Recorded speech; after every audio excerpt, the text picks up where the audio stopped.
So then you see this underrepresentation here.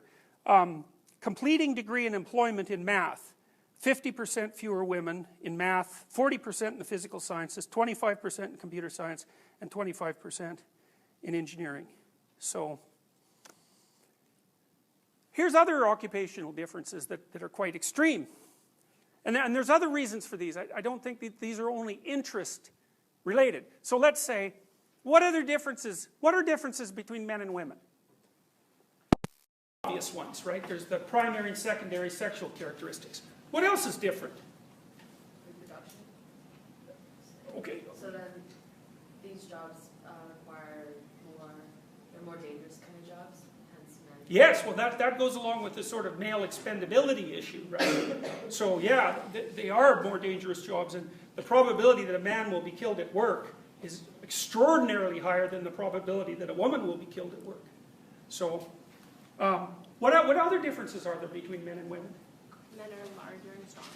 Yeah, they're about 4 inches taller. They're not as much heavier as you would think. I thought it was bigger than this. I'll show you. 164 versus 194. Those are the American averages. So here's differences between men and women.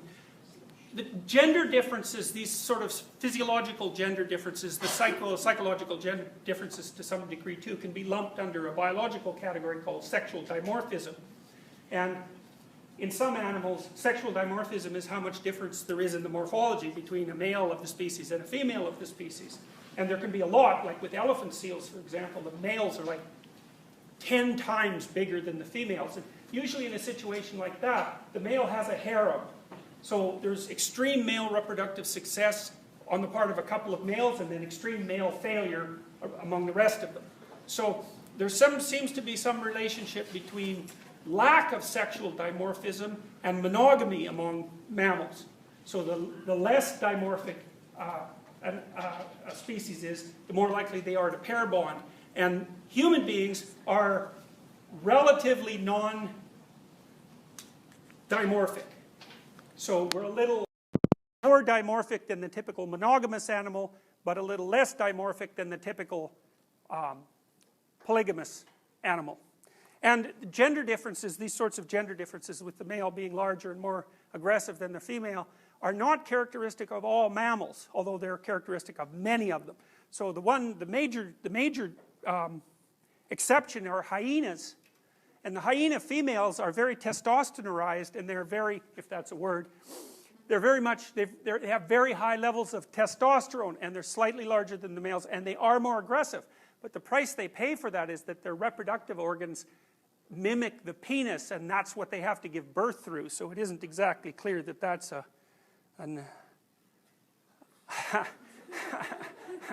I'm not sure that's an advantage. Okay, well, so here are some of the differences between men and women. So you can see there's a 5-inch difference in height, a 30-pound difference in weight. Men are about 40 to 60% stronger in their upper body, and about 70 to 75, sorry, that's wrong. Women are 40 to 60% as strong as men in upper body strength, and 70 to 75% in terms of lower body strength. Men have thicker jaws, heavier jaws. Women who are ovulating prefer men with thicker jaws. So for example, if you show women pictures of the same men across their menstrual cycle, and all you do is widen the jaw, the narrow-jawed guy is more preferable when there's less probability of conception, and the wider-jawed guy is more desirable when the probability of ovulation is high. And jaw dimensions are associated, at least to some degree, with aggression. Why would that be? Why would that be? Because it's for biting. You know, like think about animals, they bite, you know, and human beings can bite too. So the jaw, the relationship between jaw dimension and disagreeableness, say, seems to have, it's a somewhat of a hangover from our evolutionary past. Women have a higher proportion of body fat. Women are more resistant to diseases. That's a good deal for women. They live longer. That's a good deal too. There's way more male homicide victims, which seems spectacularly unfair until you notice that there are many more male homicide perpetrators, which then seems to sort of even things out. Men kill non-intimate acquaintances or strangers 80% of the time, where women kill intimate partners or family members 60% of the time. Of course, they're doing it a lot less frequently. So, and you never know how many of those are in something approximating desperation and self-defense, right? Excluding the odd psychopathic woman. So, let's see. Okay, so back to these: construction, forestry, mining, utilities. Well, you can kind of see, maybe, that these are jobs, you can tell me if you disagree, but these seem to me to be jobs that might require more physical strength. That would certainly be the case in forestry and mining and construction, and likely in utility work too. So, and then they're also thing-like jobs, right? So these aren't, you know, there's not a lot of value on fostering close human relationships in these sorts of occupations, you know. So here's some interesting things. 10 most male-dominated occupations in the US. So I guess one of the things that you might ask yourself is, would you be interested in a job like this? So hypothetically, men are more interested in jobs like this than women. Brick mason, block mason, stone masons, so, you know, carving up stone. Cement masons, electrical power line installers and repairers. That's a tough job, eh? It'd be very hard to do that, like during the ice storm. That'd be a hard job. Carpet, floor, and tile installers, heating, air conditioning, refrigeration mechanics, structure, iron, and rebar workers, bus and truck mechanics and diesel engine specialists, miscellaneous vehicle and mobile equipment mechanics, tool and die makers, and roofers.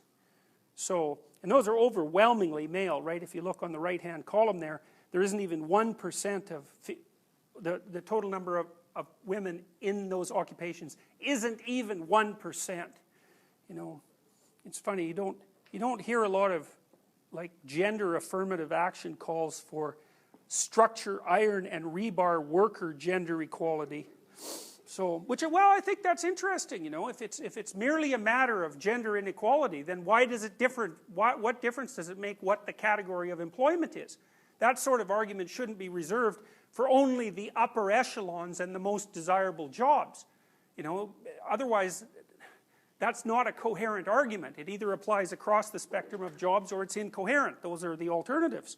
So here's the 10 most female-dominated occupations in the US. It's still secretaries and administrative assistants. Now, you know, that was the most common female job in the 1950s, and it is still overwhelmingly the most common female job. So that's quite interesting, and although it's incredibly dominated by women. So, you know, is that a good thing or a bad thing? It's like, it's not that easy to tell. Child care workers, well, that doesn't really come as much of a surprise, but it is notable. And one of the things you see in the Scandinavian countries, for example, it's pretty much related to this, is that there's a 20-to-1 difference men versus women in engineering, and there's a 20-to-1 women versus men difference in nursing.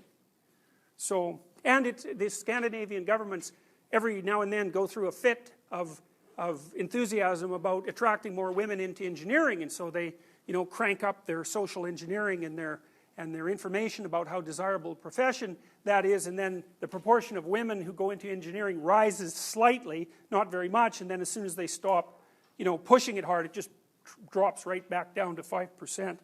Teacher assistants, registered nurses, bookkeeping, accounting and auditing clerks, maid and housekeeping cleaners, nursing, psychiatric and home health aides, personal and home care aides, and general office clerks. So that's where the bulk of women are that's where the bulk of the female-dominated occupations are. So, let's see now, did I cover all those things? Yeah, I did. So, I've been trying to figure this out for a long time, like what this agreeableness thing is, and this is sort of what I've concluded. Because I'm always interested in tying this down to the biology, and Jaak Panksepp, who's a very good neuroscientist, has identified a number of fundamental biological emotional systems, some of which we've alluded to already, and some of which we really haven't. So, for example, it was Panksepp who identified the existence of a play system for engaging, for example, in rough and tumble play, and that seems to be something that males prefer more than females prefer. but he's also identified a care system, and you can think about that as the basic, there has to be a care system. I mean, for God's sake, we're mammals, right? I mean, the definition of a mammal is, well, first, the mammal is warm-blooded and has hair, but the next part of it is that the mammal is fed breast milk, and so obviously there's a dependent relationship there, and it's not only it's a dependent relationship, and it's a difficult dependent relationship. You know, like, children are very not able to care for themselves for a very long period of time. I don't remember if I mentioned to you this or not, but a mammal of our size should carry an infant for 2 years gestation. So you should be pregnant for 2 years. And then the baby would be born and would be, you know, good for something, walk around and so on, like many mammals can as soon as they're born. But because our heads are so big, and because women's hips have to be narrow enough so that they can run, there's an evolutionary arms race between these structures in some sense. And so what's happened is that, you know, women compromise by having wider hips, and babies compromise by having heads that can be compressed during childbirth, and also by being born much earlier. But the price that's paid for that is that they're incredibly dependent.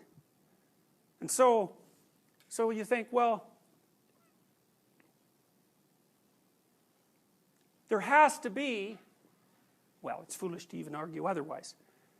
People fall in love with their babies to a staggering degree, and the typical response of new parents is, well, I never knew it would be like this, because even if you're not interested in someone else's baby, you tend to be unbelievably interested in your own baby. And that's a good thing, because they're a lot of trouble.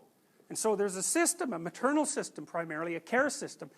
It's a system that's shared by men, because men are also very maternal for mammals. And so I believe that's on the one end of the agreeableness spectrum. It's like the maternal care system is what's driving empathy and sympathy and all of those things. And you know, I think actually that it was the expansion of the maternal care system to include men that actually resulted in human beings' capability to pair bond. Because one of the things that's really weird about people is that they share food, because animals aren't very good at that. Like chimps will do it a little bit, but they're not too happy about it. And wolves sort of look like they share food, but that isn't really what happens. The dominant ones just eat till they're full, and then they don't mind if, you know, the subordinate ones eat what's left over. But human beings will share food. Now, of course, female mammals often share food with their infants, but they don't generally share food with, you know, their compatriot. And you know, you think about the language that couples who are in love use to each other. You know, there's a real infantile element to it. It's baby and dear, and you know, they make little cooing noises, and they give each other little pet names, and like there's something that's like there's a juvenile element to it that seems to me to be a consequence of the activation of this care system, you know, between adults rather than from the adult to the child. And so, anyways, then on the other end, well, there's a predatory aggression system, and I think that they've come together in evolutionary history to balance each other out. So both men and women are caring and predatory. Women more caring and less predatory, and men more predatory and less caring. But both genders have both capacities within them. And I think they've evolved so that they're mutually inhibitory.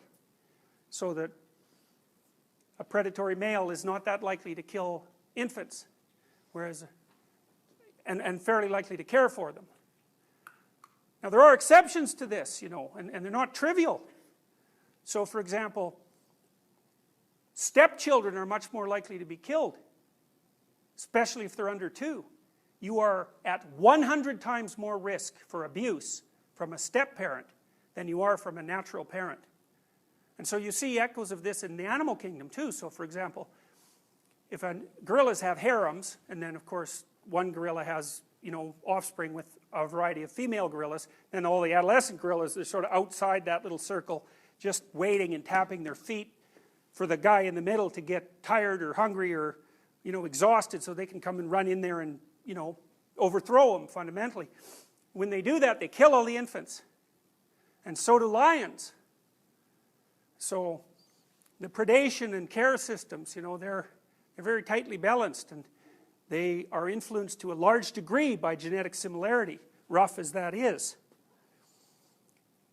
So, in caring professions, 5% males. Let's look at predation. 8% of the male population hunts, which is actually quite a large number when you think about how many people are urban, right? Because it's hard for, what are you going to hunt raccoons, you know? I mean, once you're in an urban environment, it's not that straightforward to hunt, but in a rural environment, it's you know, right there for you fundamentally. So it's only 8% of the male population in the US that hunts, but you know, you have to factor the urbanization issue in there. 91% of those people are male. So hunting isn't something that generally appeals to women. So